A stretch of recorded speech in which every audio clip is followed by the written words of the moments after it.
What's up? I think we just got we're live? We're live. Perfect. That wasn't awkward at all. So that's the most important thing. Welcome, everybody. Good morning from here at Chip Theory HQ. Yeah. We are in our brand new video studio, which is awesome. If you watched the last episode of CTGTV we did, the audio was a little rough because we hadn't had our studio really built yet. That's right. So this is our first time live streaming from our completed video studio, and we've got some kind of completed. Well, like we have walls up. Complete-ish studio. And we've got some big announcements this morning. So if you don't know who I am, my name's Josh Wielgus. A lot of people know me as Ghillie. And this is, who are you? I am Josh Carlson. And what do you do here? I don't know. Nothing. We are here to tell you all about, well, not all about, because you know how we are. We like secrets. But we're here to tell you as much as we can about chip shooters.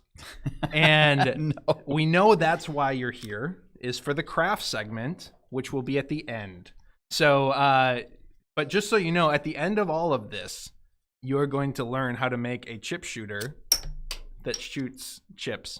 Better than that. No, we're here to talk about Too Many Bones Unbreakable, which we have kept secret for a very long time. We've been hinting about it a little bit. If you followed us on social, I posted a picture of Bruce Willis not too long ago from the movie Unbreakable. We're here to talk about the final epic installment of content for Too Many Bones and the Too Many Bones, not the Too Many Bones universe, but this Too Many Bones franchise. You're already giving away secrets. I'm giving. Well, that's what I do. I like to give away secrets. So let's jump in and we'll give you an overview. If you have questions, and I know a bunch of them have already been populated, and I can see them on the screen in the comments. But if you have questions, we're really like this is fairly informal, and we're here to just answer everything we can. We're also going to talk a little bit about the Automaton of Shale, which is the crazy pop-up book we did for April Fool's Day. But let's start by just jumping into what is Too Many Bones Unbreakable, Josh. Yeah. Well, like you said, it's kind of this culmination adventure. We have, if you're familiar with the series, you know, you had the Gearlocks heading north, and then they went down the river in Undertow, and they ended in the Break, which is in the southeast corner of known Daelore. And they toppled in and then made it back. There's a bit of a story there that will be revealed. And now they're kind of making this final adventure now that they've seen what's going on in the Break. So they are going underground, and they're going to be exploring a whole cave network. Some of you, if you've followed certain things that should not exist, may know a little more to this story as well. But yeah, we're picking up where some of those, tailed off, and we're bringing a whole host of new characters. Yeah.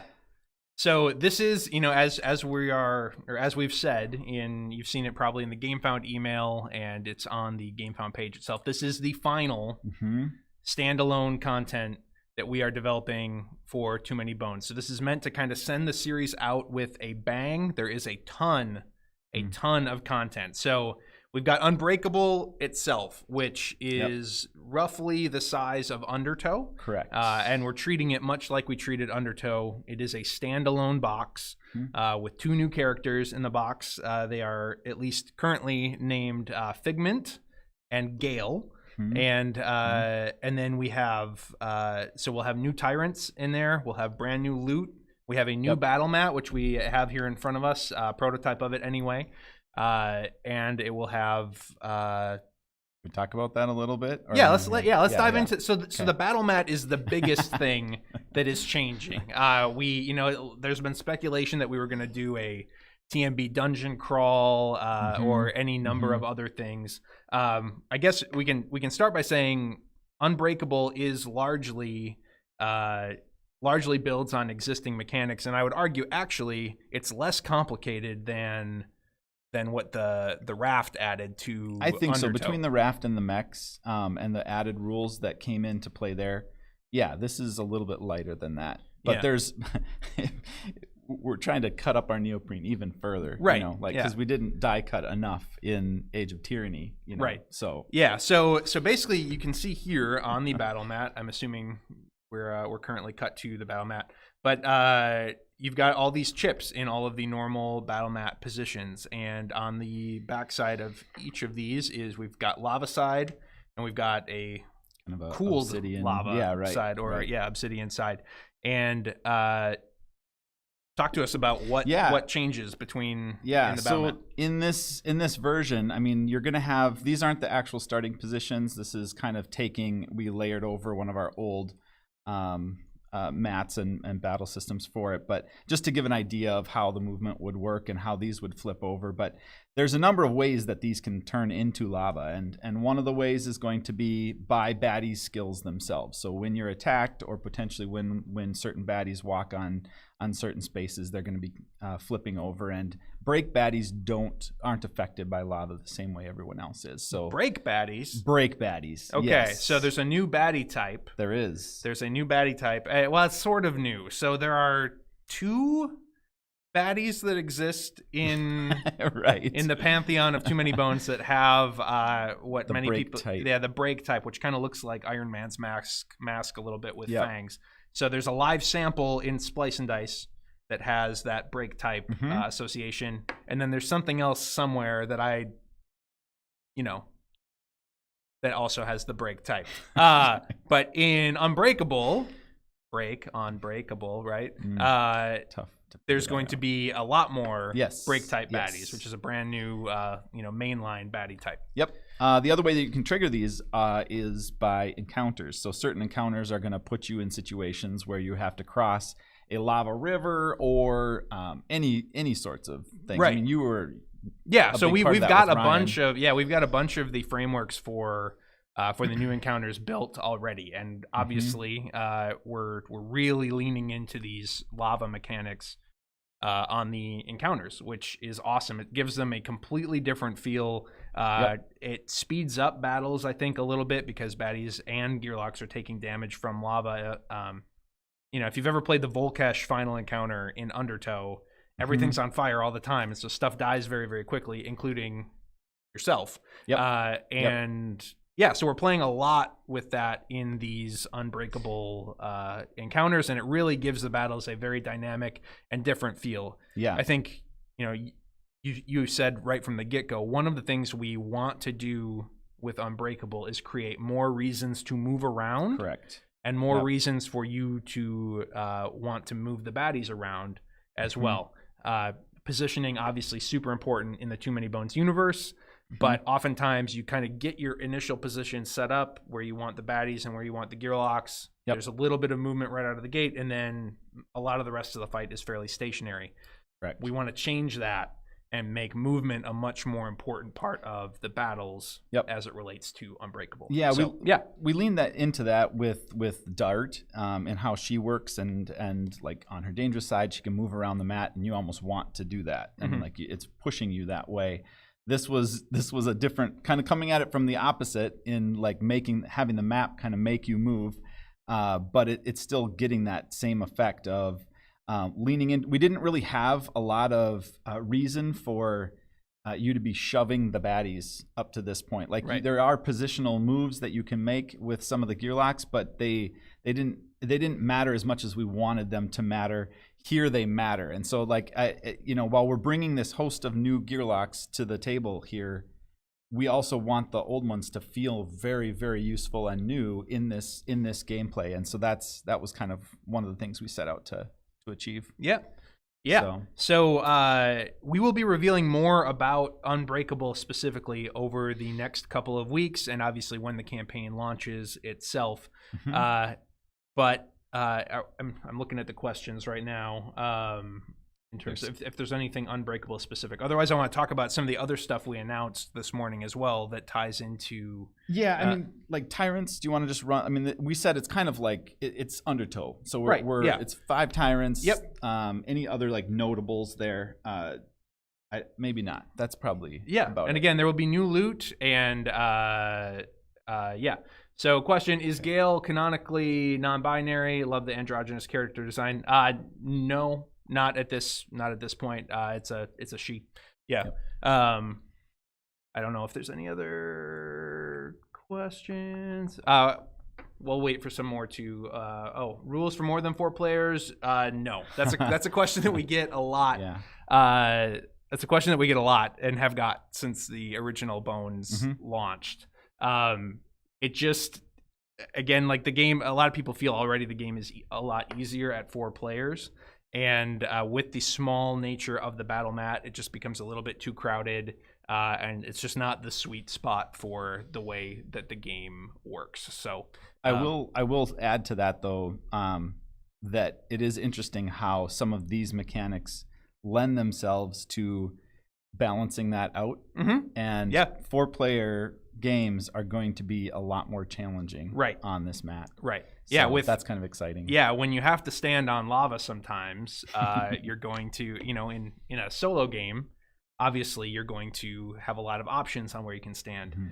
With a much more crowded battle mat with 4-player, you might be forced to have to step on lava when you don't want to and that sort of thing. So is Dex more important in Unbreakable? Yeah, so that's kind of what we're getting at. Because of the movement. Because of the movement. You're going to want to be moving around the mat a lot more. And so, yes, Dex does become much more important. And then another really good question, will there really be no other TMB content after this? The goal of this campaign, I'm going to answer this politically. Yeah. I'm going to answer this politically rather than straightforward, and I want you to know that I know I'm answering it politically. The goal of this campaign is to really fill out every available nook and cranny of the Trove Chest and really send the series off with a bang. And frankly, we've said this before. We've bent and twisted and pulled at the Too Many Bones system in as many ways as we possibly can, and we don't ever want any of the content we create to become rote or uninspired or boring or unsurprising. That's really what Bones is all about. And we feel like this last push of content is like, here's everything. Like, here's all of the best ideas that we have. Here's all of the best Gearlock ideas that we have, the best battles, encounters. We want to send it out with a bang. I'm not going to say there won't be other really, really small stuff potentially in the future, but in terms of crowdfunding, Kickstarter, GameFound campaigns, in terms of big expansions, yes. This is it. This is it. And now, does that mean we are abandoning the Too Many Bones IP? Does that mean we're abandoning Gearlocks? No. Nope. No, not at all. We've said a million times, we love this universe. We love the bizarro sense of humor. We love the just weirdness and strangeness of all of this stuff that we've created. And so it just means like... Yeah, and there's things that always emerge. I mean, we've been, forever playing with and seeing how Gearlocks are fighting each other, and if that could ever be done in a meaningful way on a map. Like there's so many things that we've talked about, but for this series and what this series is trying to do with the Gearlocks, and the fact that we are just filling out the Trove Chest, and the fact that we're trying to kind of bring the story to some sort of completeness. Yes, like this series is that this is the kind of the game end there. Right. Yeah. Yes. Yeah. So hopefully that answers that question. Is there anything you wanted to implement but couldn't? Well, we're not done developing it yet, so not yet. So far, we've been able to do pretty much everything we wanted to do. Yeah, I mean, I don't know. I think so. I think from the battle mat, absolutely, and then the Gearlocks are still well in development, and there are a lot of them. Like we didn't talk. I mean, I don't think we said how many add-on Gearlocks. Yeah. So, let's touch on that. So there's 26 new Gearlocks. There's 71 new Gearlocks. No. No. There are 5 though total. And 2 in the base. 2 in the base of Unbreakable, and then 3 add-on characters as well. And you want to talk about? Sure. Yeah, we're talk about Carcass. Yeah, we can. We can talk. We'll be talking more about all these Gearlocks, obviously, in the weeks ahead. But I can talk a little bit about one of the add-on Gearlocks because it's one that I'm working on personally, and his name is Carcass, and he started as a chef. Okay, he started as a chef, And the chef route that we were going was a little bit too tame? Too tame, too too one note, let's just say. So now the chef side of Carcass has become just one of his skill lines. And Carcass has a meat hook as his primary weapon, which is awesome. And he can acquire more meat hooks, which he can hang baddie carcasses on. And then his skills all work with the various baddies that he defeats in battle, or kills, or skins, or whatever. So he can skin baddies, he can stuff baddies, he can. Go ahead. No, go ahead. No. So I mean, he's a taxidermist. Yeah, a little bit. Okay. He's a survivalist. Let's just say that he's a survivalist. So, and I don't know. Do we have art of him on? Great. Yeah. So his counter that can increase is additional meat hooks, which allows him to store additional baddies that he defeats or other Gearlocks defeat in battle. And then you roll a lot of his skills and spend a baddie at the same time to do various things. So, you might be able to turn a baddie into a skin shelter and help protect the rest of your party. He's grim. It's pretty grim. This game's got a weird, dark sense of humor. Just embrace it. Just go with it. Or you can cook baddies, and then based on the baddie stats that you are spending, in addition to cooking, that will affect the dish that you end up with. Yeah. And he's actually got a series of loot cards that you draw to go along with the baddie that you're spending to cook. And the more you increase your cook skill line, the better control you have over the types of results that you get. So you might get some gross food early on in your cooking skill line. Is that its name? Is what? Gross food. Yes, there is actually now. That is the loot card. Good. Actually, it is just gross food. It's akin to the weird pixelated food you can cook in Zelda Breath of the Wild. That's kind of the idea that's going on there. Carcass is cool. I'm really excited about him, and that's just one of the add-on Gearlocks that will be. And again, he's a little bit more complex because of the baddie chip management that you have going on in the meat hooks and all that kind of stuff. So that is why he is not included in the base game. Yep. Do you want to talk about either Figment or Gale from the base game? Less about their specific mechanics and more just that we're trying to keep the two characters that are coming with Unbreakable fairly straightforward. They both have some complexity to them, but not quite like Tink, Stanza, right? And I wouldn't even put Carcass at that level, probably. Right? Yeah, I wouldn't either. But yeah, I mean, Figment would be another really complicated is a really cool character that can affect the round counter. And again, we're bringing in a character that somehow has captured one of Gendrick's orbs, and we're kind of trying to flirt with that idea that he's somehow worked it up mechanically, but it's appearing as like what people have been saying, like, yes, a mage, without actual magic in the game. And in this world, we're trying to get close to that with what could he be doing with this, and how can that affect time and Baddie's ability to do things or come out when you have this round counter changing. So it's a really cool aspect to it. Yeah. So we've alluded to the fact that kobolds have this strange tech that the Gearlocks don't quite understand, and that's what Gendrick's orb from the base game is. And there's a couple encounters that lean into that a little bit with a kobold, I think, that can turn water to ice and that kind of thing. So Figment has one of these, and it's not quite time travel, but it's like phase distortion, reality distortion kind of thing going on. But yeah, it's been really neat. Also, I will say, I remember us talking about it before and saying how we've really worked over the ideas of this game. And so bringing in new ideas, new blood. I mean, we have Adam, Logan, Shannon, Ryan, all contributing to these Gearlocks, and it's awesome. Right. It's like 5 Gearlocks with that many heads. It's neat to see. So yeah, I mean, Gale's right there with it, with a little bit of a support character, but not like she's got a good defensive line, but she also has ways of displacing or putting barriers in between her and the baddies, or others in the baddies. And she's kind of a Gearlock that's also assembling her mech suit. So she has some cool aspects once she starts getting all of those pieces in place. Right. We've got a brawler character that we can't talk about quite yet because the name is still being determined and the art is still being determined a little bit. But yeah, bottom line, a whole bunch of awesome new gear locks coming along with this. And then in addition to that, we've got 40 Waves in Daelore and Rage of Tyranny.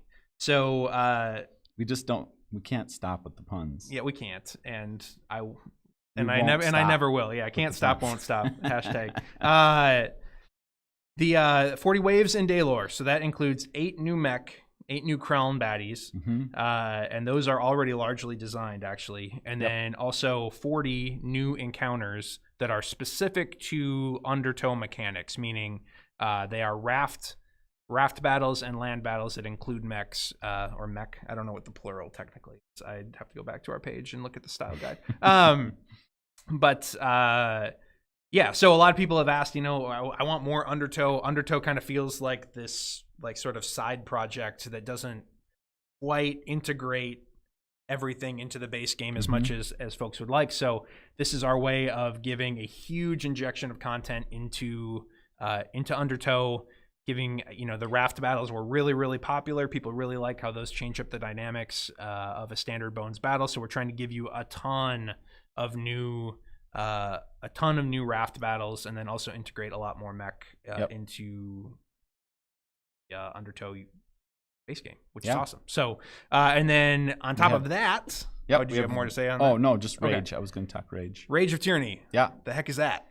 So that is a partly reimagining, but partly just letting our things go crazy with how we wanted to tackle some of our base game tyrants from TMB and Undertow, all of them actually, and bring new life to them, because so many people have played them for so long. Not necessarily like there were certain ones that we were like, now that we have all of this experience and all these plays coming in, and we've seen what everyone is doing and how they beat these tyrants, we can kind of rethink them and force players to come at them differently.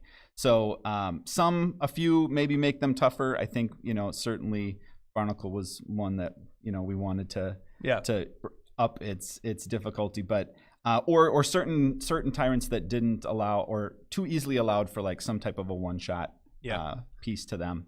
Certainly we wanted to address that, but we also just wanted it to be an expansion that if you have played through these tyrants many times, how do we make that different? So this is new tyrant encounters.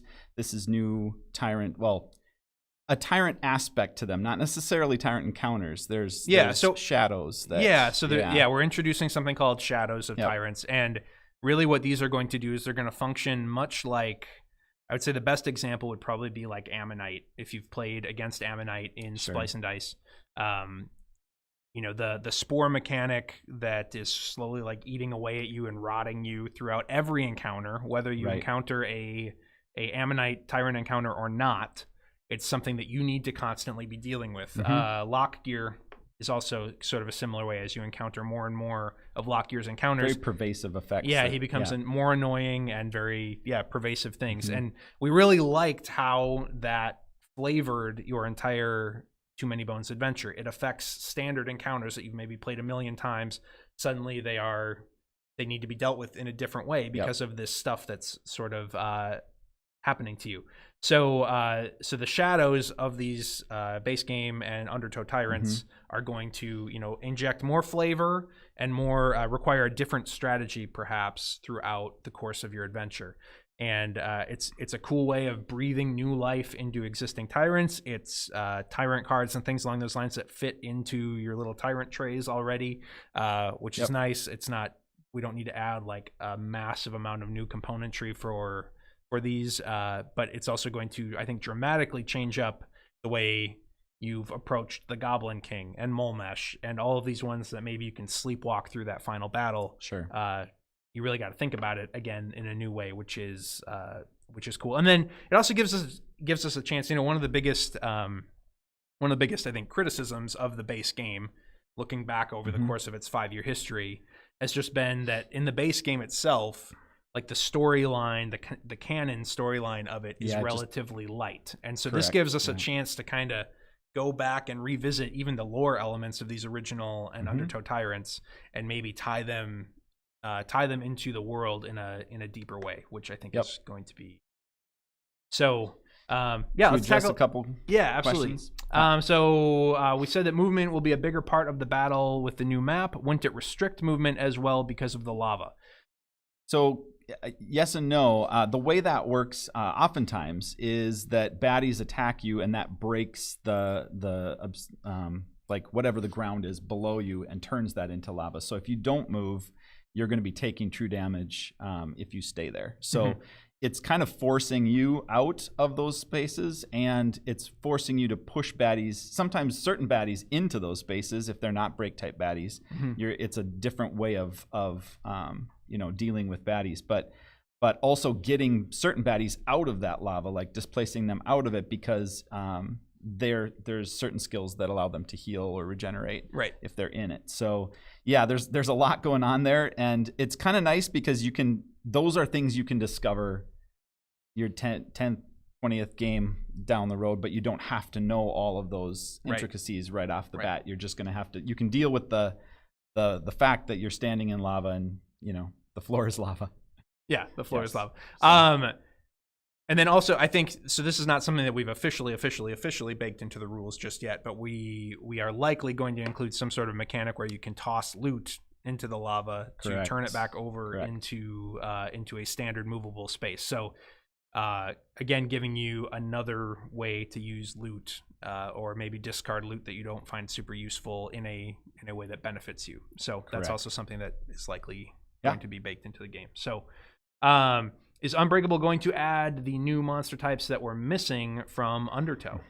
Yes, it is. It is. We were short on certain types, and so we had orcs were lacking, trolls were lacking, and this was a perfect time for us to round those out so that those can be brought into your other games too. So yes, those, I think also Bog is the third one, plus Break. So those are the 4 that are going to be appearing in this game. Correct. Will there be some sort of official recommended guide for combining everything specifically with the encounters and loot? Possibly. Again, there's not really the intention in terms of loot is always, you can always just mix it all together, with the exception of I think maybe 3 that are raft specific in Undertow that obviously don't work. I know. We love to let players figure that out, not figure it out, but like do what you want, whatever you find is most fun. And I know everybody's always looking, I want the official way to do it. I want the official way to beat all the tyrants. I want the official way to combine it. And that's something that we'll look at. I'm not going to promise it right now. Again, thematically speaking, we also don't want you to need to be dealing with like 2 separate battle mats. So, this battle mat is not flippable the way that the Undertow one is. And so we don't want you to need to like overlay the Undertow map on top of this, and then thematically from a story perspective some things don't quite gel because this is clearly happening after Undertow and after the base game. So we'll look at it, and that answer may not I see this question coming up. Can you throw the Gearlock child into the lava to use it as a stepping stone? Of course you can. Of course. Why wouldn't you? Moving on. All right. No, one more thing on that. Not the child in there. One more thing. So we're talking about some of the things that we're talking about with just making this game work better and be more useful with the series before, or the games that came before it. Would be like the reference sheets, the skill reference sheets. Oh, that's a good point. That's one where, you've seen how we've been doing that, where we're trying to kind of show you where the skills are coming from, which game they're coming from. And one of the suggestions that was brought up in the team was like, we need to make sure we're providing, even though there's 2 Gearlocks, let's provide 4 of those and make them not just include all skills from this game, but also all previous games, so that those could just be that universal sheet that you take and use with all your games. So, and then we'll start to do that with any of our new printings of our new games as well. That's at least the plan, is that now when we produce that, we're going to be making those sheets so that they can be used forward or backwards. So sure. Yeah, so that's Unbreakable, that's 40 Waves, that's Rage of Tyranny, a little bit more about those. And again, be checking back on our GameFound page. We'll be adding more and more information in the coming weeks. And one cool thing about GameFound is that we can actually send out updates before the campaign has launched to anybody who has followed the page.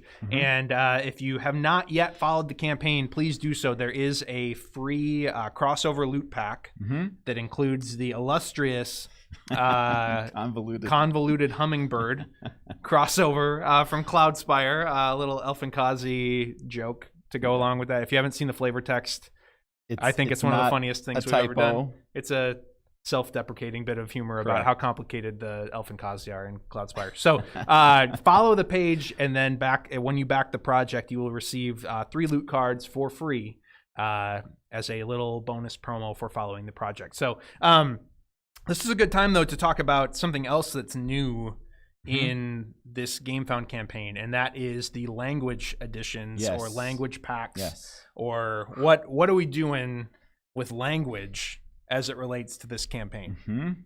So we are, for the first time, going to offer the base game in certain languages. I think I got the list here. We've got German, which we're like all of these actually have been started on already. So this is something that we have in process. It's not something that we're saying we're going to work with partners or we're going to do ourselves in the future. There's already these processes in the works. But German, Spanish, French, Korean, Russian, and then we have the possibility of Italian and Polish. Yeah, we're looking at whether or not we can find a partner for both Italian and Polish translations right now. And partner, it's a little more complex than just a partner, and that's why it takes us a little bit longer, because we have a really high standard for production quality, and so everyone needs to use our source for that, which isn't always possible. So not only that, but this is a very language heavy game. And there are a lot of bad jokes in it. That's true. If I I'm making fun of myself mostly there. There's a lot of American jokes in there. A lot of English. There are a lot of puns. There are a lot of references to things. We have American pop culture stuff. American pop culture stuff. Maybe video games that I don't know. I don't know if, and this is not in the base game, but there's I think in Age of Tyranny, there's an Oregon Trail card, like an encounter, and it's all about the Oregon Trail and the game from Mech from back in the 80s. And I don't know if that translates outside of America or English speaking countries. I have no idea.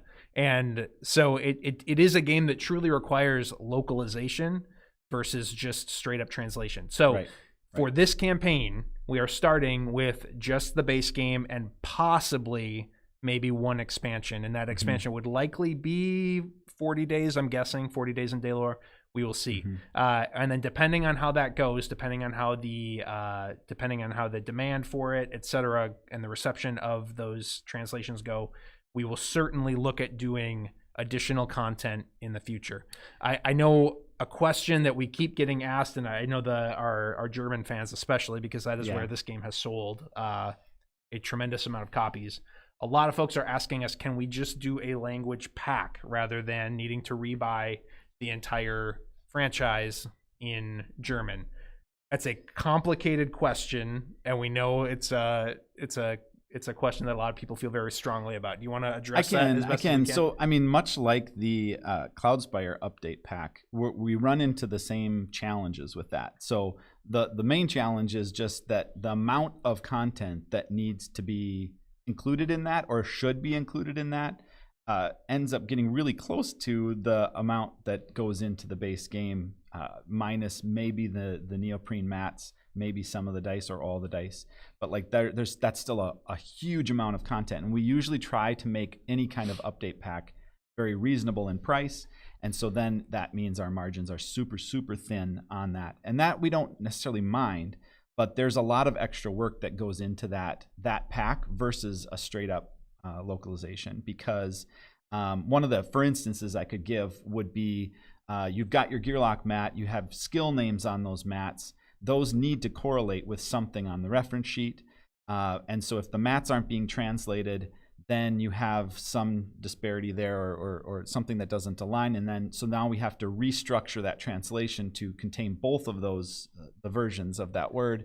Right. And so same goes for chips and skills, chips right? too. So if we just offer reference sheets and those reference sheets are translated, but then that, if we translate the literal name of the skill, that no longer correlates to anything that's on a chip. So we don't say that to say we're definitely not going to do it or not looking at it, because we are trying to figure it all out and it's complicated. We simply bring it up to say, like, it's not quite as simple as it maybe appears on the surface to just go ahead and do a language pack. So but I will say, I mean, that's kind of the way we've sided always, is like trying to make it as easy as possible for those that have put the investment into the game and to the series.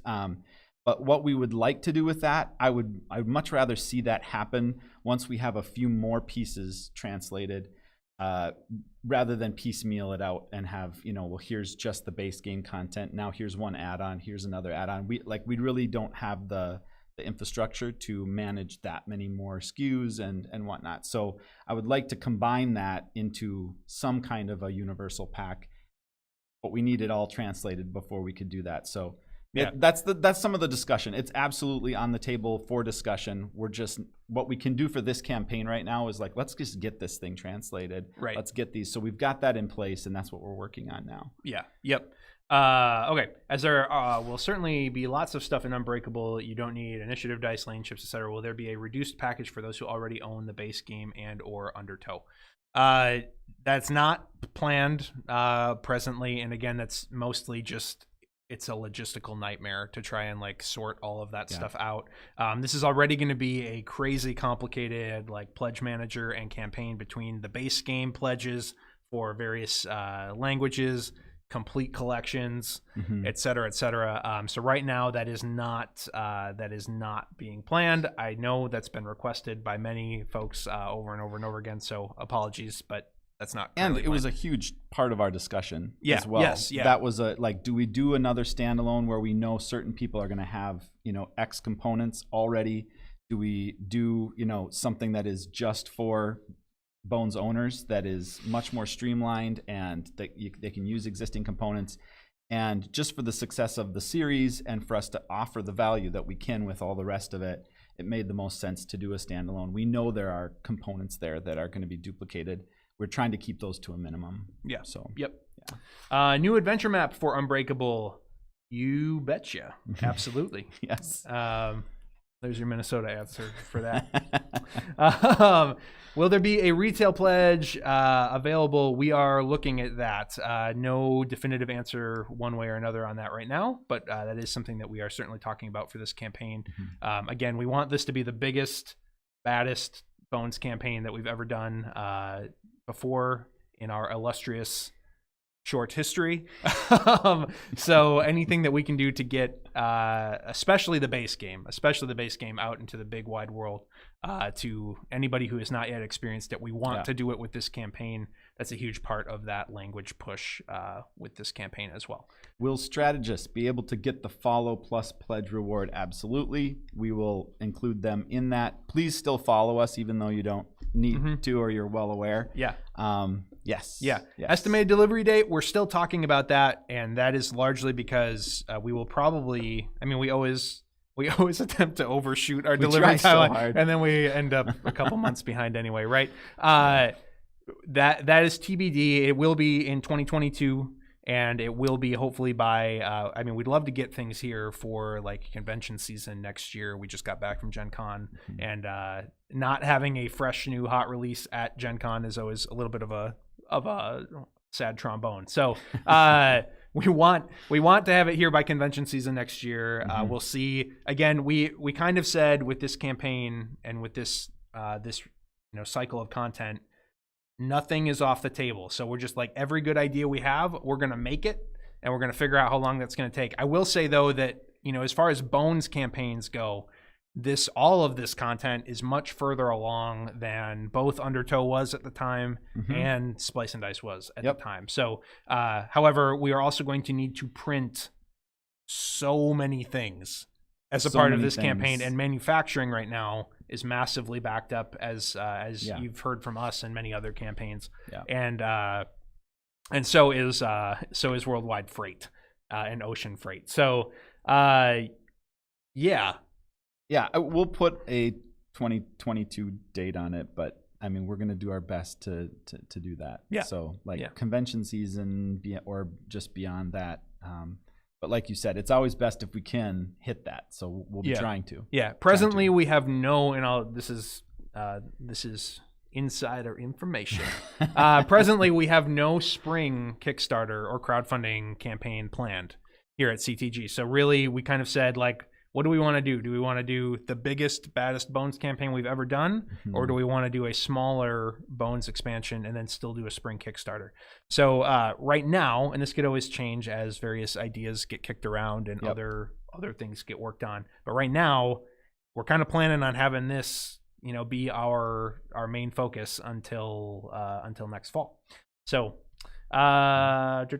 split shipping. Will there be split shipping in the? No, you're shaking your head. No. Oh, okay. No. We got some support staff here that are helping orchestrate this. Will there be split shipping in the Pledge Manager for old content? The answer to that is no, and that's mostly because our plan, though, again, ocean freight and manufacturing delays have made this more challenging than we'd like. But the plan is for that content to all just be available on the website to order for immediate shipping and immediate delivery. So if you want old content, the idea is go order it from the website now, or if you want combined shipping to reduce the cost of your shipping and your pledge, then you can order it through this campaign.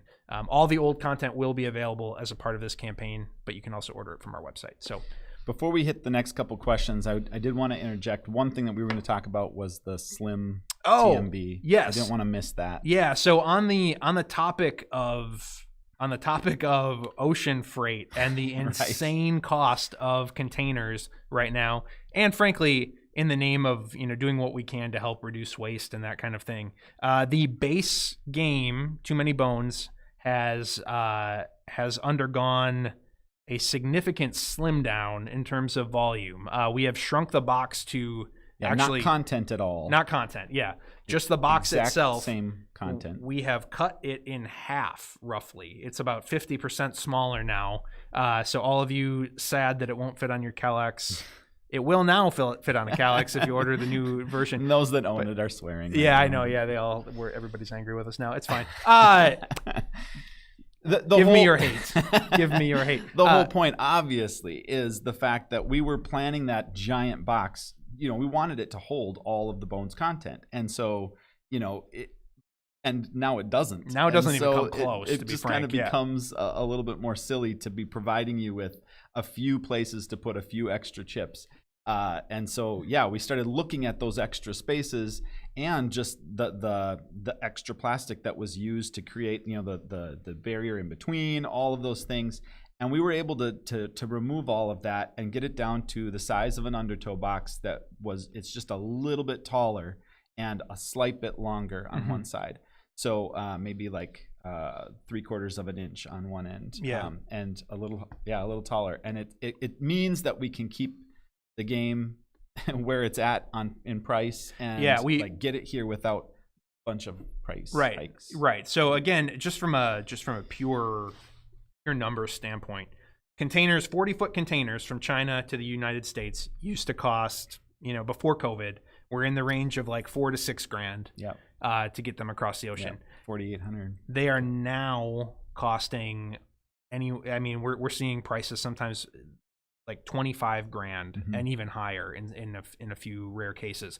So how do we keep the base game as affordable as possible? Because we do genuinely want to keep it, and $130 is already expensive. I'm not pretending that that's like some super cheap bargain over here. We wanted to keep it though at $130 if at all possible. And part of doing that was, how do we get more of them into these insanely expensive containers? Well, by shrinking the box down, we actually can fit 50% more copies of the game in a container, which has allowed us to keep that base game price at $129.95 US for now, which is great. Yeah, so that, and it also actually allows us to consider a few of these, like so the trove chests right now, I don't think that officially that order has gone forward for the reorder of trove chests. We wanted to see, number one, could we improve even more on the strength of the box? Certainly when it goes through the shipping process, we would either have just fine success with maybe nicks and dings, but like that's about as good as we could expect from that thing. Or we'd have massive implosions of this thing if it got dropped, too many times on corners or stuff. So we weren't sure if we were going to redo those, but that order is in. But like last time we ordered these trove chests, we're talking anywhere from 8 to 12 40-foot containers. Right. So when we're talking those numbers in the $20,000 to $25,000 range, like we're trying to do everything. We can't downsize the trove chests. So these are just some of the things that we're talking through and how we can give ourselves more room and allow us to do the things we still want to do. Right. So yeah. Okay. Can I buy just the new box? No. Unfortunately not. And the shipping on that would also be probably more than you'd expect just for an empty box. Yeah. But we are talking about some possible add-ons in this campaign, I think, with the Gearlock trays specifically. Yeah, we're talking about whether or not we would ever want to do like a long box full of just, or even a square box, I suppose, of just the Gearlock trays that came from the trove chest that would allow you to just put all your Gearlocks in one spot, but not, go all out on the full trove chest. And maybe even Tyrant trays. We're talking about some of those types of things. No promises, no guarantees. Just know that we are discussing what we can do, especially if we're not able to offer the trove chest again due to ocean freight costs. We want to give people some cool storage options if that is something that they're interested in. And, a lot of people, again, prior to making the trove chest, we were like, you don't know what you're asking for. Like, this thing's going to be a beast. You're not going to be able to move it. A lot of people, now that they have a trove chest, are like, oh, yeah, actually taking this to game night is insane. So we do want to, if we can, provide an option to quick load up, some things that you want to take to game night in a quick and intuitive way. That may be a good thing. So anyway, make the new box waterproof and float. It would save on shipping. It could be a tow behind. I think. Or we could put like a prop engine on it. That would be very CTG. That would be. Yeah. Where will all the additional neoprene fit in the trove chest? So you got to get a little bit creative. Bear with us. So there is room for all this stuff. There is. It's been tested. You're going to be basically moving your adventure maps and battle mats, I think, to the top tray. I think that's where we had tested that. There is enough room up there to take, I think, those 3 to 4 mats, depending on what you have. And we'll be coming up with a list of the things that you don't need in your trove, a recommended list. But otherwise they are able to fit between those 2 trays. Will shipping costs change for this campaign? Yes, but not by a ton. We're really trying to keep that flat rate shipping in place. We are looking at it. I shouldn't even say any numbers on camera because then when I'm wrong, I will get punched. But it will be less than $100 shipping. No, don't say that. It'll be very close to the rates that are currently being offered. Again, we want to make sure we know that shipping. That's one of the ways that we want to stand out actually on this campaign is by trying to continue to keep shipping relatively affordable for folks. Know that we are eating a lot of the cost of shipping in the background, but we want to convert as many people to Bones fans as we possibly can with this campaign. They'll be going up a little bit, and actually the plan is to increase them a little bit on our website as well, just full disclosure. But we're not. I mean, we're talking $5, $10. Yeah, €5 to €10, $5 to $10, somewhere in that general vicinity. It's not going to be some astronomical increase, though. We are. Trust me, we're feeling the pain of the increased shipping. We're also hopeful that maybe in the next 12 months things will get back to kind of a little bit normal. But okay, if I buy the base game today, is it the new base box? It is not. It is this will be the next print run that we do of Bones, or it's a print run that's in progress. It's in print now. We'll let everyone know when that happens. There will be a transition period that we'll have to kind of try to make sure we communicate as well as possible so people aren't surprised by this tiny box. But if you thought Undertow weighed a lot, Yeah, exactly. Will there be a new option to buy the trove chest? That's still being talked about. Again, with the cost of ocean freight right now, I will say certainly not at the price that it's been offered at in previous campaigns. We've talked about we offered it on the Splice and Dice campaign for $75. The last run on our website we were selling for I think $110.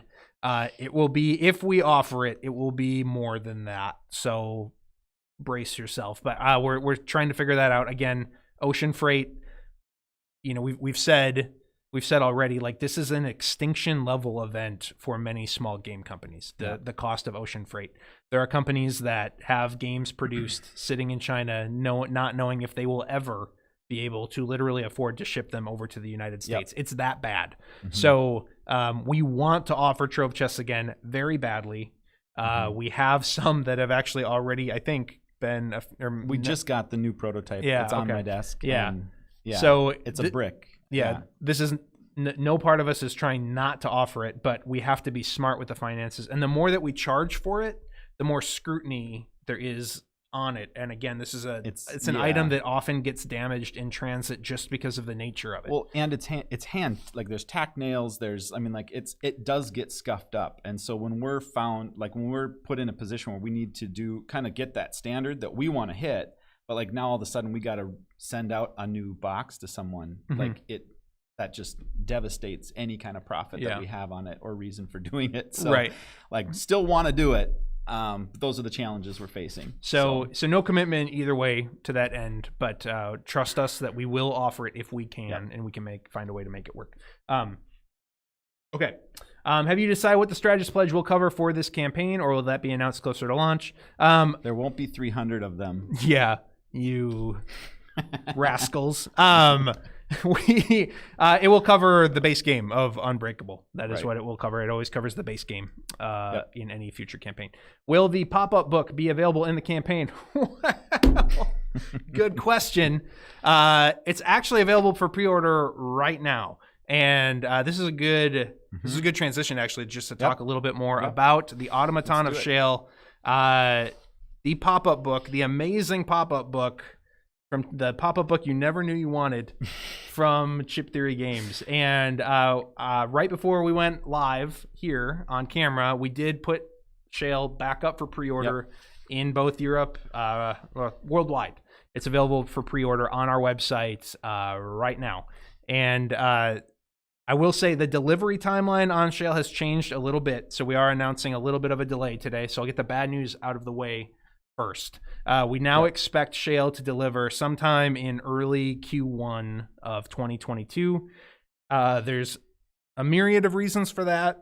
I would say mostly it's just the tedium of getting it exactly right. Like we got the white book sample. We were looking at that. We took a picture of it. Yeah, and I think you're going to see some various aspects of Shale popping up. Yep. And we'll share some more in the near future. We have an actual colored version of each page.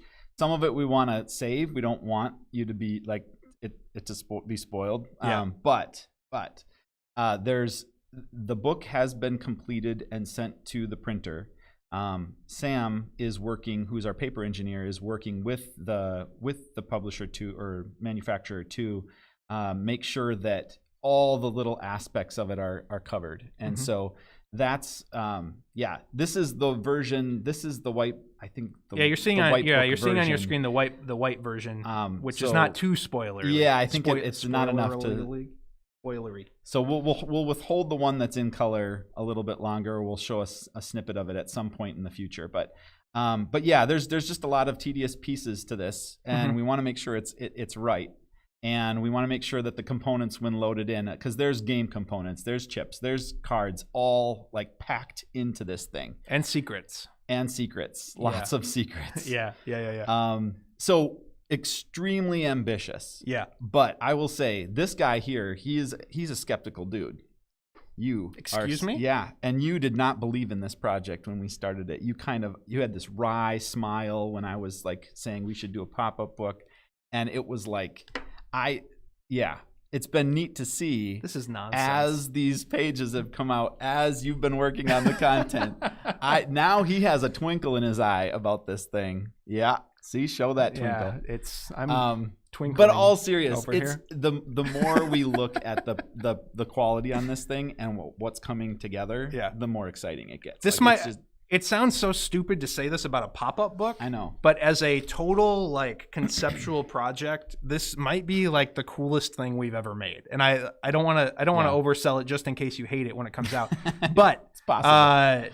Everything about this project is so cool. The pop-up like art and everything itself is incredible. Yeah. The gameplay content, I'm a little bit biased because I personally worked on it along with a couple others here in the office, but like from a playtesting standpoint, I don't think we've ever sent something out for playtesting that has gotten such immediately positive feedback. Mm-hmm. Everybody who played it was like, these encounters are great. This loot is really fun. This art is awesome. Like this tyrant is really interesting.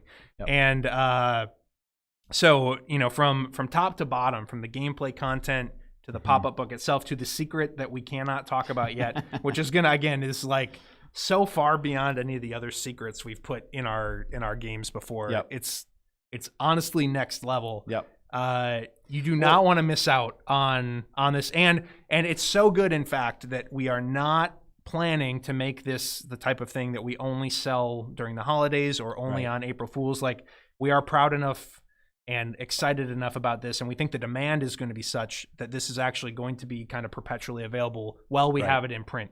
Right. Obviously, pop-up books are not super easy to just spin up a new order of, given that they're kind of put together by hand. But it's awesome. So we have increased the price a tiny bit on pre-orders, and then when the final project comes in, the price may increase again.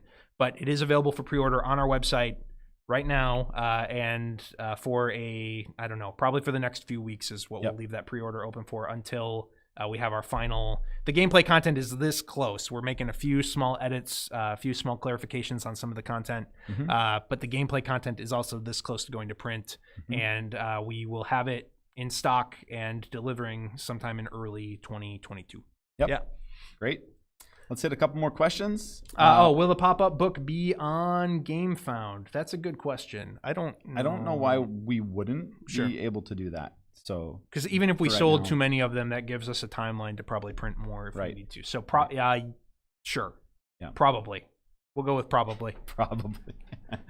I'm scared to answer anything definitively on camera and then have it receive blackmail later when we change our mind. But probably, yes. Are there any plans to write some novels in the TMB world above and beyond Shale?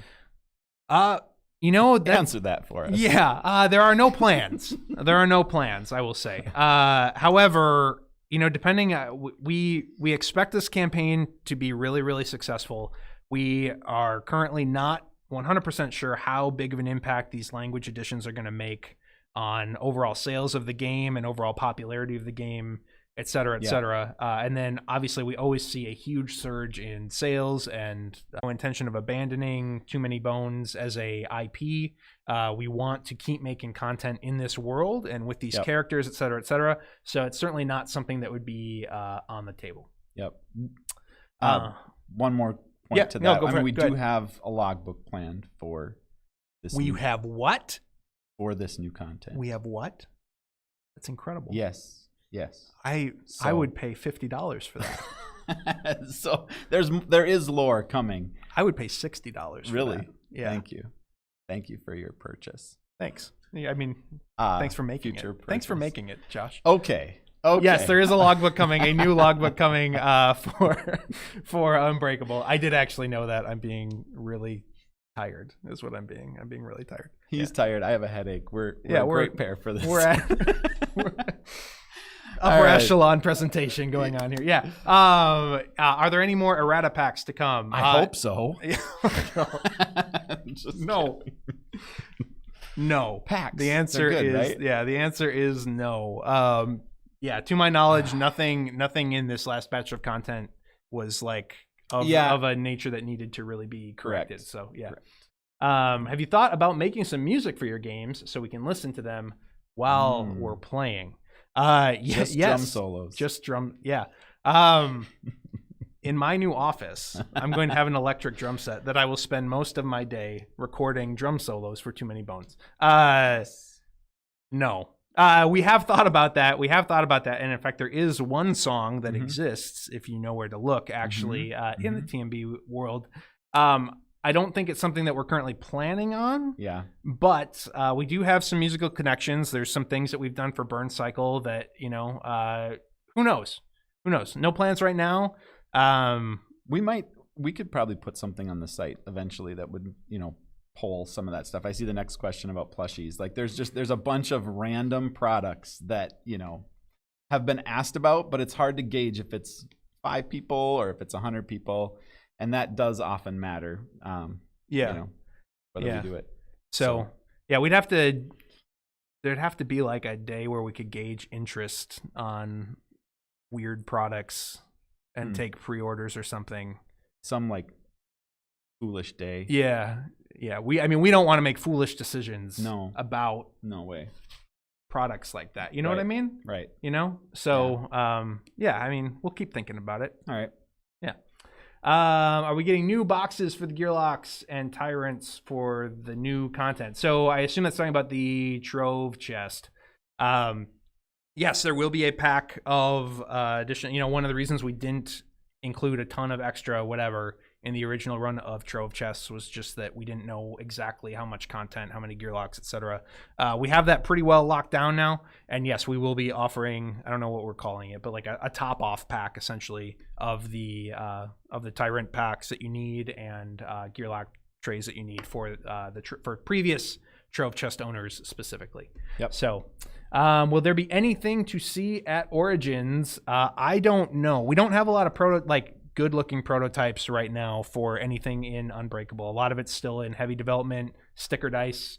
Yeah. We are, our artists have been wrapping up Automaton of Shale and then getting all of the like hero images and box art done for Unbreakable. So probably not, but not maybe we'll TMB bring line. them. Yeah. I mean, we'll likely have something there with Burn Cycle and something there with Victorum.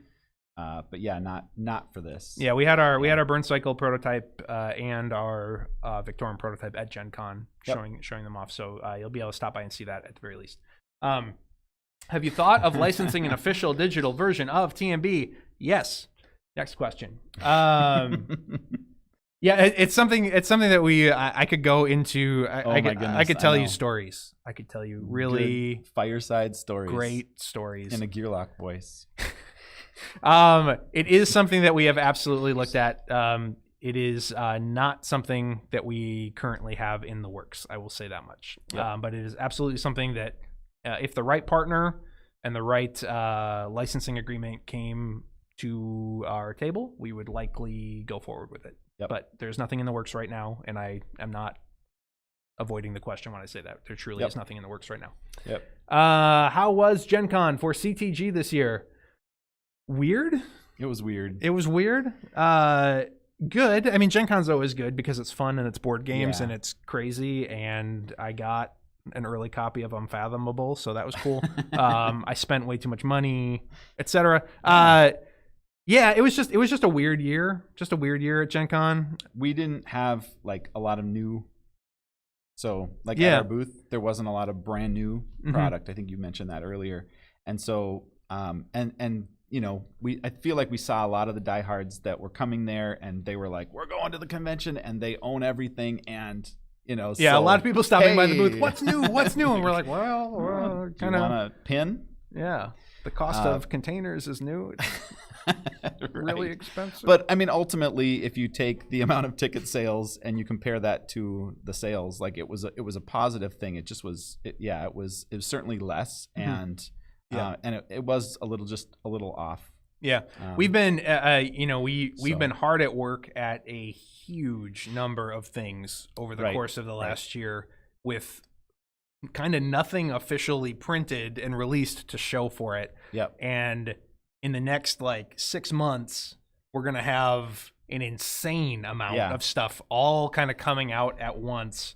And then Unbreakable in this campaign hot on its heels in terms of production and release. So 2021 has been a very slow year for CTG in terms of releases, and all the work we've been putting in 2021 is like all going to come to fruition at once in 2022, which is going to be really, really fun, but made for a fairly anticlimactic convention season this year, which, you know, that's okay.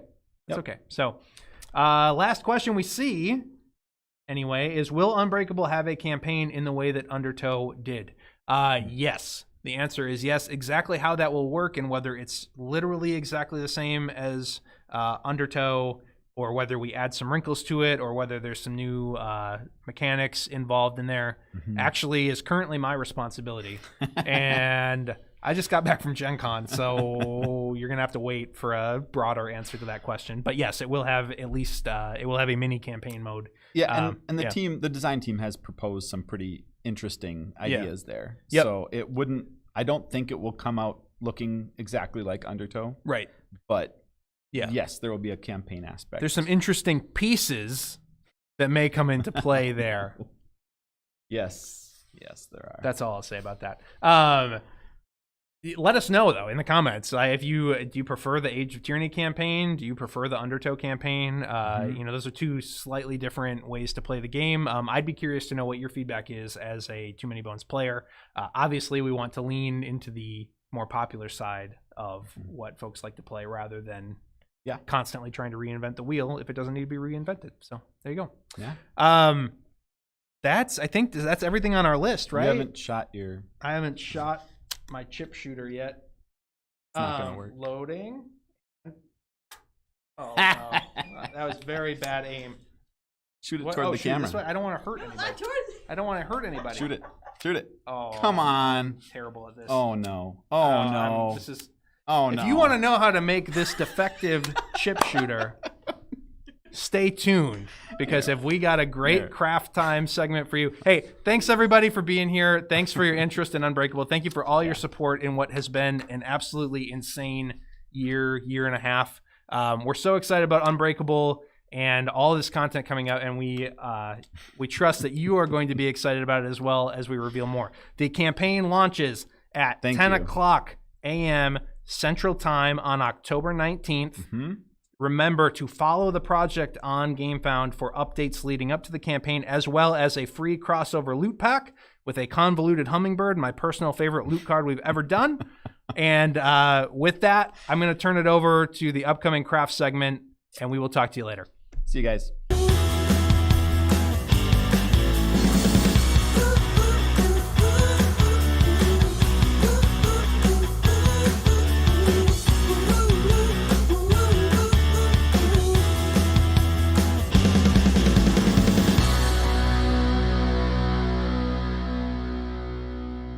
Welcome everybody to Nuggets Craft Corner. We just got done having some fun in the sun, and we are about to make some chip launchers. For this craft, we will be using some items that you can find around the house: cardboard, rubber bands, hot glue, and an X-Acto knife or scissors. So the first step you are going to do is you'll want to cut your pieces. So take your center square and cut the two little rectangles out like so. This is dangerous. Should we have an adult present? You may want to have an adult present. Do we have any of those here? No. Well, sadly not. Be careful, kids. The next cutting. You're going to cut out the square. cut out the square. Apparently, It's the heart of the cardboard. Did you know that? What? It's hip to be square. Is it hip to be square? Yeah. That's all the hip kids say. I think that I learned that from some person named, I think it was Patrick Bateman, taught me that. What if you're a rhombus? Then get out. Let's get ready to rhombus. It's hip to be rhombus. I can cut, I promise. Oh no, it didn't go all the way through. In fairness, this was not in my job description. You may have to flip it over on the other side to cut along the score that you had made, but you want to cut that square completely out of the center. Safety And first. out of your life. And out. Wow. So now you're going to take your flat piece of cardboard that has no drawings on it, no places to cut out of. Yes. We're going to take those two little rectangles Oh. and we are going to glue them to the side. Oh. Like so. Do we do You that want on to both make sure sides? that, yep, Oh put no! that about the middle. No! Oh, it's fine. It's fine. It's fine. It's fine. It's fine. It's It's okay. fine. It's fine. Yes, that is all right. Okay. Then we're gonna go ahead and put another line of glue on the top of those little rectangles that we just put down. And then we place our square on top. Ooh. It's like a window. Exactly. You're creating a window. Can I see into your soul? No. Not quite. Then we're going to take that T shape T. that gets inserted between the top and bottom piece. You may have to give it a couple test slides just to make sure Nice. it has a track. And trim it if it's not, I guess. Yes. If you need to trim it down, trim it down. I'm excited. When do I Yes. fire it?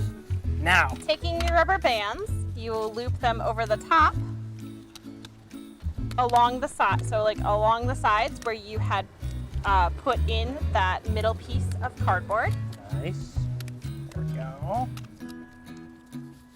Ooh. Oh. Ah, you failed. And then you take your chip, Wow, this is really strong. put it in the window, There we go. pull back to load, and then fire! Come on. No! I love it. My thing won't. I love it. It's And great. then Yay! Oh, mine's still rolling. Going for distance. I'm going for speed.